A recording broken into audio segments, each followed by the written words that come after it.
Well, the numbers are grim. 7 million Americans are out of work right now, and thousands of jobs are still being lost every month. And here's the really scary part. Many of those jobs may be gone for good. The man you're about to meet is one of the casualties. He lives in Longmont, Colorado, which Money Magazine last year named one of the best 100 places to live. Eric Olinger knows lumber. For 20 years, he's been selling wood to Colorado home builders. But when the housing boom went bust, so did the only career this 36-year-old father of two has ever known.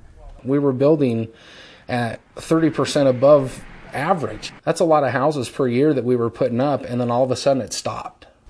That's when Eric did something drastic. He went from 2x4s and timber to bedpans and blood pressure monitors. I am basically starting over. Instead of a 16-year-old, I'm a 36-year-old, starting over in a new career from the bottom. Starting over meant starting here. But you want to hold it down.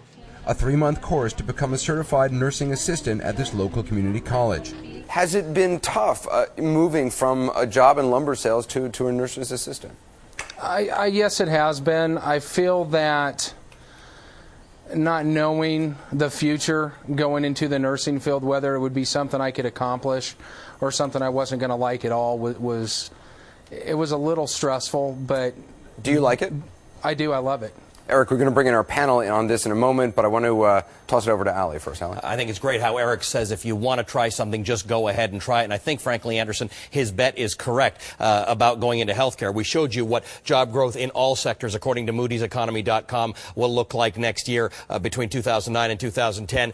Here's what it looks like if you're looking at healthcare. Obviously, much better prospects for you. Those yellow and golds mean that there'll be job creation. Another area that you should think about if you want to get a start is government. Take a look at this. This is that original map of job growth in all sectors across the United States from the middle of 2009 to the middle of 2010. Let me show you what it looks like when you move it over to government jobs. The map is even more optimistic than it is for healthcare. Eric, our panel, first of all, again, congratulations, and I really I like your idea that don't be afraid to try something else. Members of our panel have some questions for you.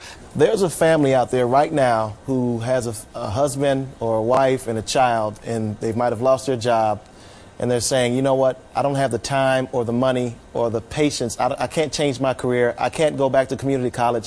What would you tell that family outside of just don't be afraid? Because we need to take your spirit and give that to them. What would you tell that family? I'll tell them what I told myself the day before I actually went to class at my community college was either I'm just completely going to fail at this, or I'm going to rise above the situation that has been handed to me and make the best of it. And that's what I did.